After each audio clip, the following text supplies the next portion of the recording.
We are so excited to welcome you to the SPI, ESI, and North America Smart Energy Week virtual trade show. With nearly 200 participating exhibitors from across the renewable energy industry and 100 live education sessions, we are proud to bring you a robust, energy-filled 2 days of opportunity and access to the best of the industry. Take time and visit with all of our exhibitors who are available to live chat with you over the next 2 days. And make sure that you've created your My Show Planner account so that you can interact with all of our exhibitors. Every day, there will be a dedicated live chat time block from 2 to 5 p.m. Eastern so that you can chat with the exhibitors. And all of this is brought to you by EDF Renewables. Let's give them a virtual big round of applause for their support.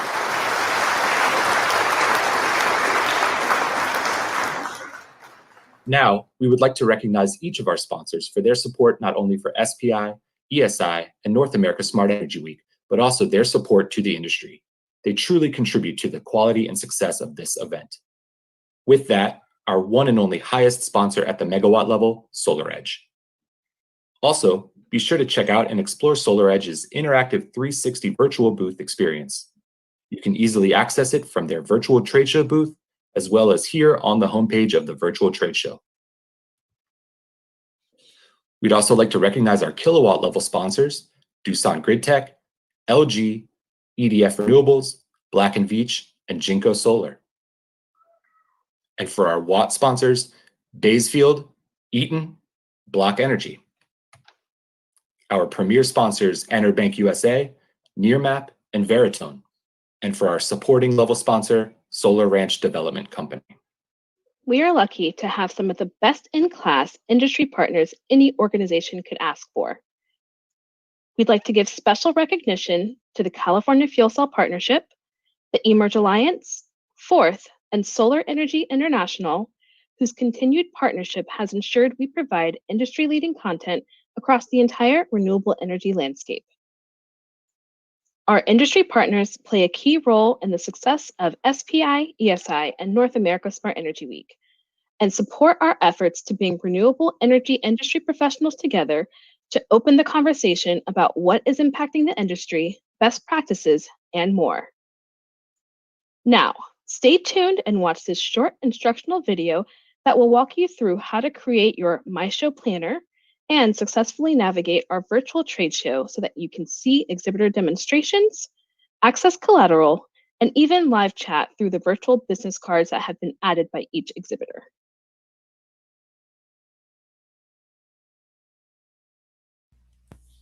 Welcome to the virtual event My Planner. This tool has everything you'll need to make the most of your time searching and networking online. While exploring the online directory, you can save exhibitors, products, documents, contacts, webinars, and more.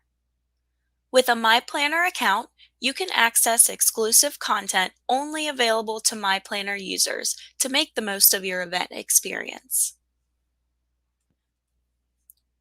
Creating an account is easy.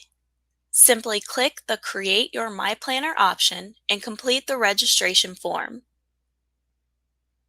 Select Yes under the Connect with Exhibitors section to share your name and email with exhibitors you add to your planner. Select Create Your Free Account and you'll be all set to start exploring and saving resources. The online directory includes everything you'll need to explore the event. This intuitive layout allows you to access the search bar, quick links, and a couple of different ways to view your search results. The quick links allow you to quickly access important areas including new products, featured companies, webinars, and special offers. Click into the search box to see all available search options, including a broad keyword search, allowing you to explore a variety of content simultaneously. For example, when searching audio, you will see search results pulled from various content areas, such as exhibitors, product categories, show features, brands, and more. You can also toggle over to the Education menu option at the top of the page to use event-specific search criteria. Choose from two different options when viewing your search results. Option 1 is the grid view, which will present your results as tiles with additional information previewing the details page. The second option is the list view, which will display the same information but within a listed format. Click into the search results on either view to see additional details and options for adding this information to your My Planner. As you start to explore the directory, you'll notice a new notification in the top right corner of your screen. By clicking here, you will be taken into the MYS recommendation engine that will make recommendations based on event-specific activity. This tool uses AI technology to reveal what like-minded attendees are searching for to help you explore every avenue while attending the event. By clicking on the bell icon, you will see your own personal recommended results for exhibitors and education events based on your directory activity. You can click on these results to learn more, add to your My Planner, or dismiss them to make room for additional recommendations. The recommendation engine allows you to see your own personal list of can't-miss companies to start networking with. As you explore the directory, don't forget to save exhibitors, products, and other resources by clicking the plus sign icon. You can then access your saved items in the corresponding sections of your My Planner. Click the My Planner option in the navigation menu to go to your planner homepage. The homepage includes an easy-to-navigate layout. Simply scroll down or navigate to a specific area using the menu options at the top of the page. You can save scheduled events such as networking sessions, training, guest speakers, and more to your My Events calendar to keep track of your schedule.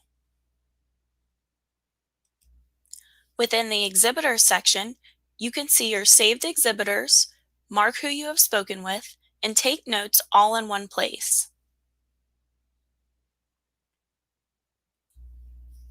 If you are interested in learning more about a new product featured on an exhibitor's listing, you can add them to your My Planner and they will be saved in your product section. Save press releases, white papers, brochures, case studies, links, and other items uploaded by exhibitors in your collateral section. Documents can also be downloaded and saved to your own personal device. Explore show specials to save special offers such as discounts and giveaways that have been posted by exhibitors. View virtual business cards and save them to your contacts section. You can also reach out to these contacts via email through your My Planner account. Your recommendations section will list your own personal recommended results based on your directory activity. It's that easy. My Planner has everything you need to maximize your virtual event and networking experience.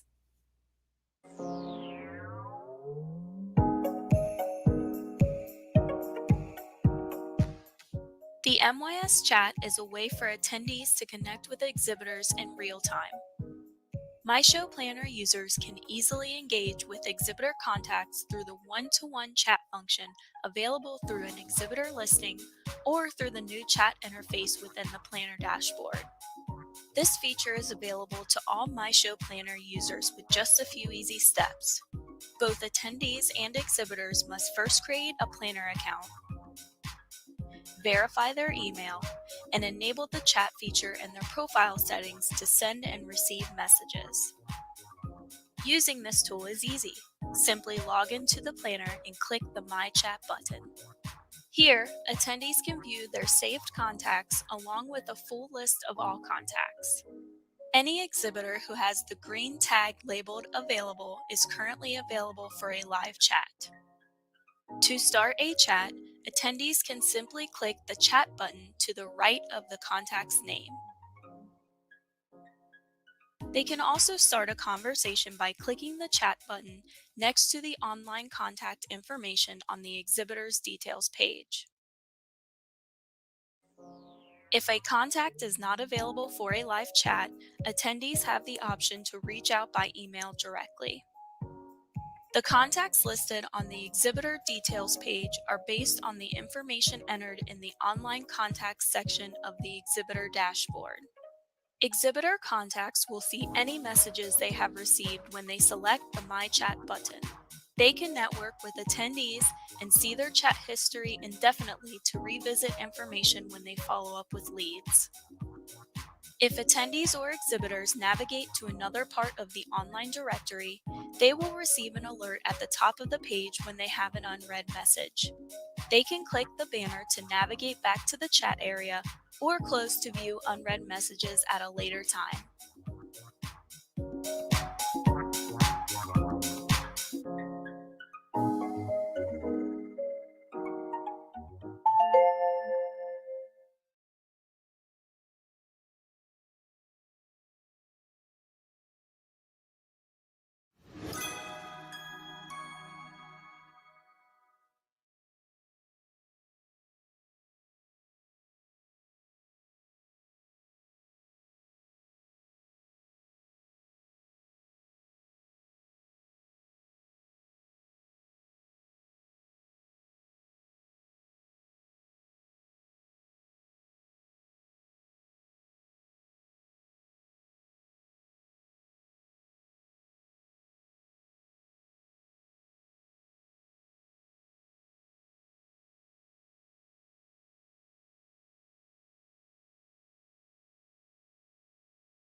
Including solar, storage, smart energy, wind, hydrogen and fuel cells, geothermal, and EV infrastructure.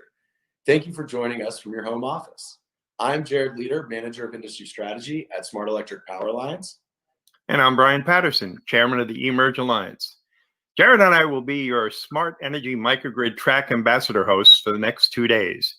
Our role is to help you navigate smart energy and microgrids and why it's important to our cause. SEPA has a very specific role in the journey towards carbon-free.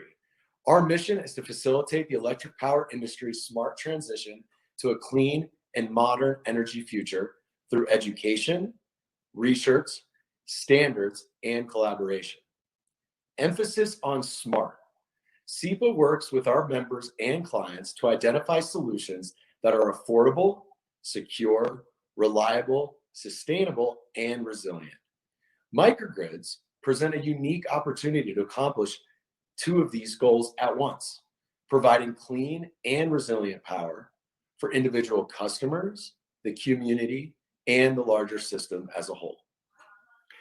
The eMerge Alliance is a nonprofit open industry association of commercial, government, and academic member organizations who are developing vanguard standards to help catalyze the rapid adoption of hybrid AC-DC microgrids in commercial, industrial, and residential buildings, neighborhoods, and communities that can achieve the goals that Jared has just identified. With an emphasis on new and a bigger emphasis on emerging technologies, we are providing early guidance in the rapidly developing world of microgrids as they begin to transform the power industry and lead it in very new directions, with new and exciting opportunities for the industry's product and services supply base. Over the next 2 days, we recommend that you check out the following sessions in order to gain business insights and make new connections. On the 21st, we have the benefits of the intelligently controlled solar plus storage microgrids at 2 p.m. Eastern. And as a reminder, all of these times will be in Eastern. Next, we have the hybrid AC-DC microgrid for residential application at 2:30 p.m. Eastern. Then Brian will be talking about mesh network microgrids at 3 p.m., followed by distributed intelligence microgrid controls at 3:30 p.m. And the day wraps up with zero energy affordable community microgrid at 4 p.m. And on Thursday, beginning at 2 o'clock, we'll have the critical role of energy storage in microgrids, followed by microgrid use in freight transportation terminal infrastructure at 2:30. And then I'll be back at 3 o'clock with a second chapter, if you will, of the changing face of power, the grid of grids. At 3:30, there'll be a presentation on modular bidirectional microgrid converters. 4 o'clock, the critical role of modeling from microgrids. And last but not least, at 4:30, we'll wrap things up with achieving the maximum penetration of renewable energy sources in microgrids. And remember, all those times are Eastern.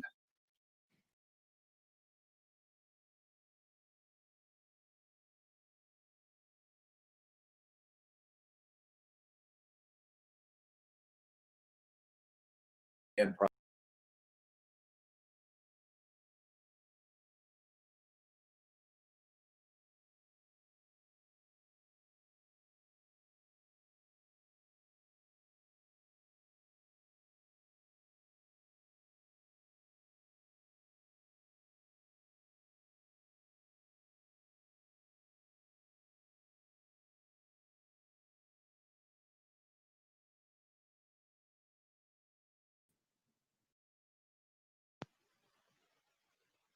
Welcome. I'm Amanda Kabak, CTO and Principal Architect at CleanSpark. I want to extend a warm thank you to Solar Power International for organizing this microgrid knowledge virtual show floor event and giving CleanSpark the opportunity to present.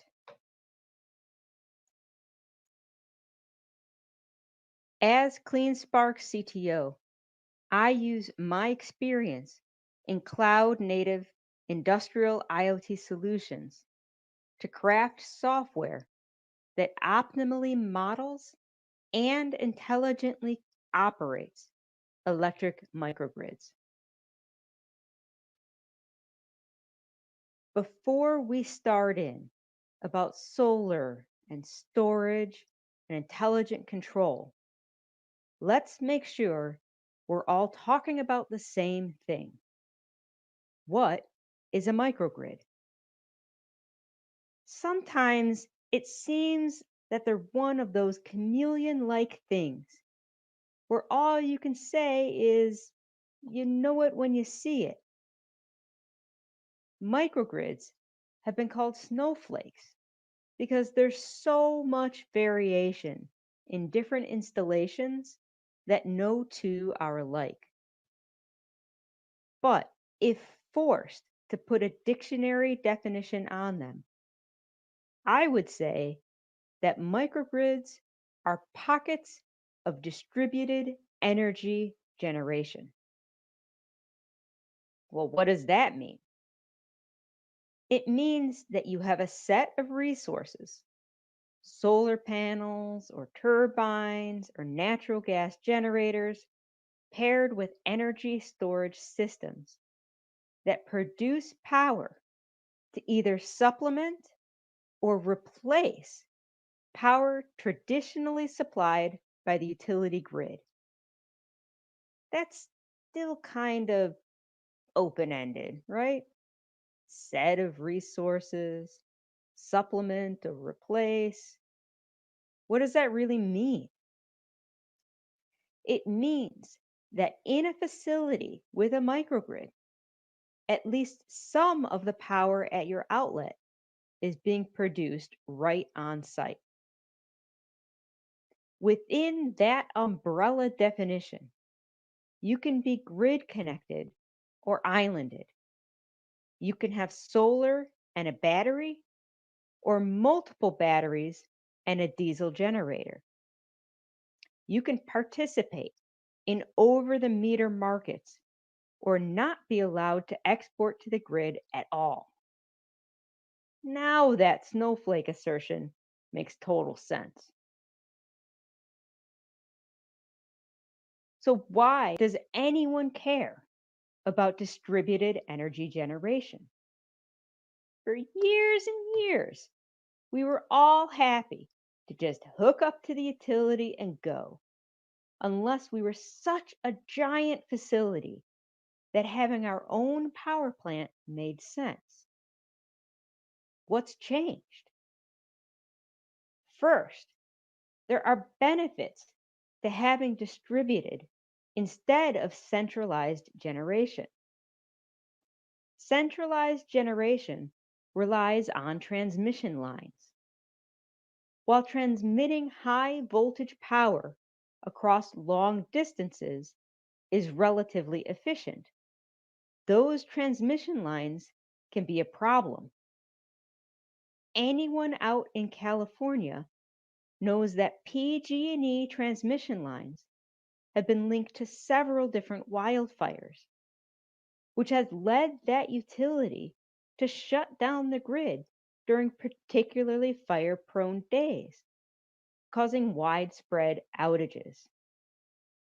In addition, transmission lines in general rank right up there with bridges, dams, and roads when we talk about the US's aging infrastructure problem. Beyond issues with transmission, localized generation means that the makeup of the microgrid can be customized so that it's optimal for the local facility's energy use, which can provide upfront capital cost savings as well as added efficiencies during operation.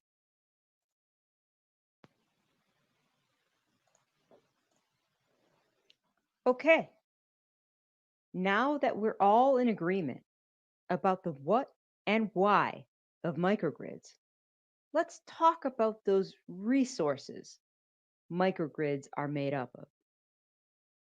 These days, when we mention things like the Green New Deal, we're largely talking about renewable energy generation. The windmills and water wheels have been around for centuries. The iconic renewable energy resource remains the photovoltaic cell. The very first PV cell was developed in the late 19th century, and since then, we've seen massive improvement in efficiency as well as a reduction in installed cost. The first PV cells were only about 1% efficient, and in the 1950s, it could cost $250 to install a single watt of generative capacity. Now, PV panels top 20% efficiency, and the installed cost has dropped 20% in the last 5 years alone. Beyond solar, the energy storage market has exploded. Far from the AA batteries in your cabinet or even the lithium battery in your cell phone, we see a marketplace full of different storage technologies, including many different chemistries, as well as electrolyte flow and bath batteries, and even flywheel-based kinetic storage systems. There are many different reasons to embrace renewable energy generation. And often folks get to save money and feel like they're saving the environment at the same time.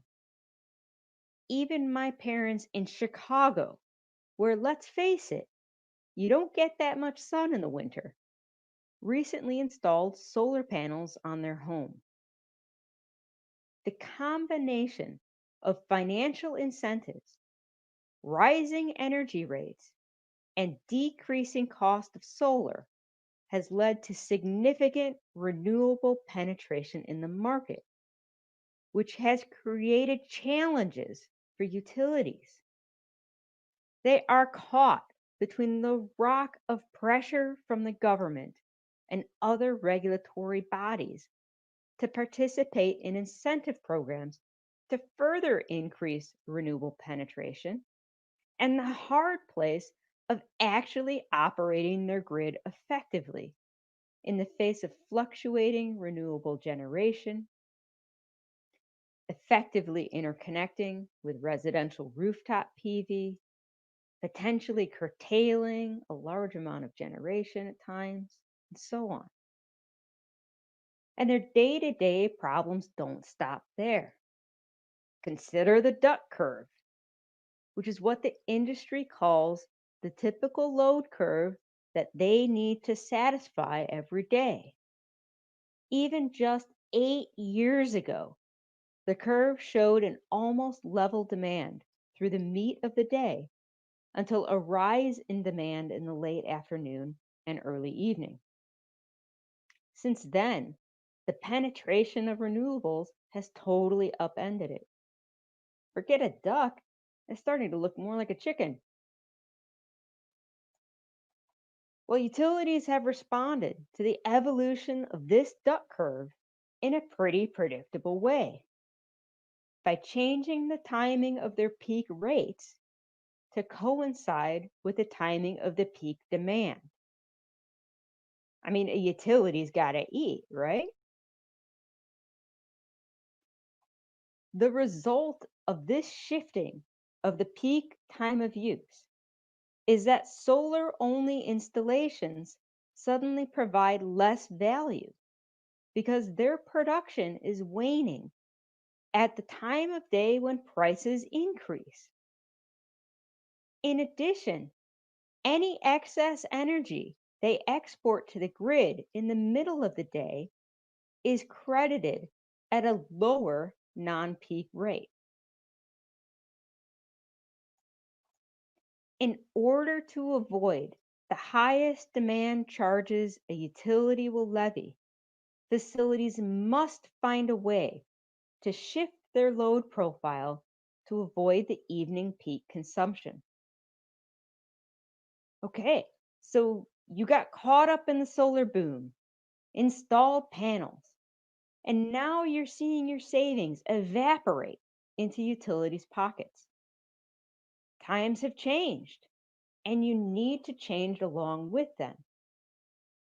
But how do you shift your draw on the utility in order to shave your costly peak demands that your solar generation now can't help with? One answer is adding energy storage to your solar installation. You can think of a battery like a day trader taking advantage of price changes during a single market session to make a buck. In general, the cost benefit of dispatchable storage comes by buying low and selling high. Charge the battery with inexpensive energy, which is usually excess solar generation, and discharge it to offset load when utility costs are high. When the discharge reduces overall peak demand, bills can drop significantly. Consider this scenario of a light industrial facility in the greater LA area. With solar-only operation, you're left with the same peak demand as without solar, gaining benefit from your installation only through net metering and load offsets at mostly non-peak rates. Note the red arrow. Here, the solar has run out for the day, but the facility load is still high, causing a peak demand at the worst, most expensive time. Now, let's look at the same facility, but with 450 kilowatt hours of energy storage working alongside the solar. The red arrow indicates the peak demand of the facility, but you can see that it's displaced by stored energy discharge, energy that came by proactively charging the battery from excess solar generation. So now, instead of getting non-peak net metering credits for that solar, you're converting that energy into high value discharge during peak cost time periods.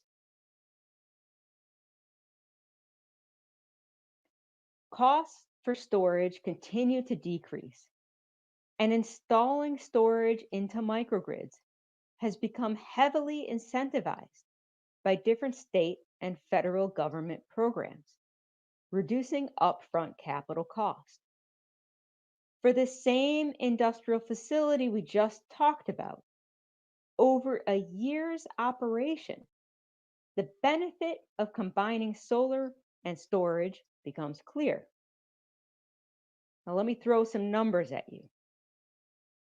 The facility has a yearly consumption of just over 600,000 kilowatt hours, with a peak demand of 137 kilowatts during the summer on-peak period. With a solar-only installation, we only managed to push that peak down 6 kilowatts to 131.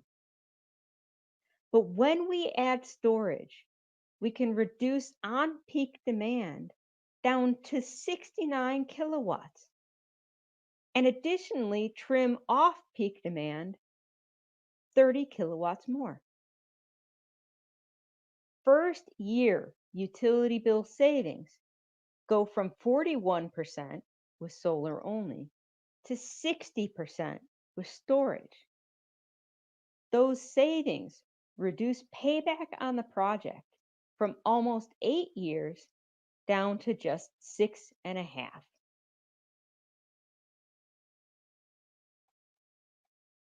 At this point, I think we can all agree that pairing solar and storage in a microgrid can lead to increased cost savings. But let's go back to that idea of the snowflake again. Cost savings are great, but different customers have different motivations for installing local generation and storage. Besides reducing their utility expenditure, some customers are trying to ride out power outages or increase power quality to make their machinery require less maintenance. Or maybe they want to craft a carbon neutral campus. Given all these different goals, just answering the question of what microgrid is right for what customer can be a challenge. Even if we just focus on something as simple as solar plus storage, there are numerous solar developers out there who want to add solar to their toolbox, but they don't know how to model or size batteries correctly, much less actually operate them. There are also battery vendors looking to increase their market share and find other avenues to sell their products into projects. CleanSpark's MVSO platform can not only model predefined microgrid configurations like other tools on the market, but it solves the optimization problem to find the right set of equipment that gives the best return on investment to the end customer. And this isn't a trivial problem to solve. Literally tens of millions of variables are evaluated to determine the best combination of distributed energy resources to install, as well as exactly how to operate them to maximize microgrid economics. Microgrid modeling tools are great and powerful, kind of like the Wizard of Oz. Most of them will give you a peek behind the curtain and show you detailed operational charts from some key weeks in the year to hint about how resources in that microgrid should be coordinated to provide the modeled savings. The catch, and there always is one, is that you still need to translate that modeled coordination and control to the real resources in your microgrid at runtime. All microgrids require either local or cloud control to make their resources behave in an optimal way under changing conditions, including fluctuating energy generation and load profiles, as well as updates in utility rate structures, incentive program rules, and even potentially real-time pricing markets. What you need isn't just control or intelligent control, but adaptive control. Despite all of the variations in microgrid configurations and goals across customers, one thing is practically guaranteed. Customers will experience changes during a 20-year project lifetime. The challenge facing microgrid controllers is how to continually provide value in the face of these changes, some of which are currently unknown and could be significant. Furthermore, how do you provide this value without needing an army of support technicians going site to site and updating custom code? Impulse relies on patented forecasting and an underlying market-based control algorithm. In both off-grid and grid-connected scenarios, the intelligent control of energy storage is what drives savings. We've already established that storage should be charged using the lowest cost energy available, which is often, but not always, excess PV generation. And it should be instructed to discharge during high value periods, like during the late afternoon and early evening, when the sun is setting, but loads and utility rates are still high. But value can increasingly come from participating in available over-the-meter energy market opportunities, like responding to critical peak pricing or other demand response signals. But we've also already established that utility rates and over-the-meter opportunities change, potentially several times over a long project lifetime. As I said, change is the one constant in microgrids. Everyone knows that the weather changes daily, and load profiles can fluctuate between weekdays and weekends, as well as during the day. Impulse forecasting takes into account both the utility environment and the natural environment to plot the best control approach for the next 24 hours. And it does it 20 times an hour to adjust to changing conditions. Now that's adaptive. To make a long story short, while solar is still the poster child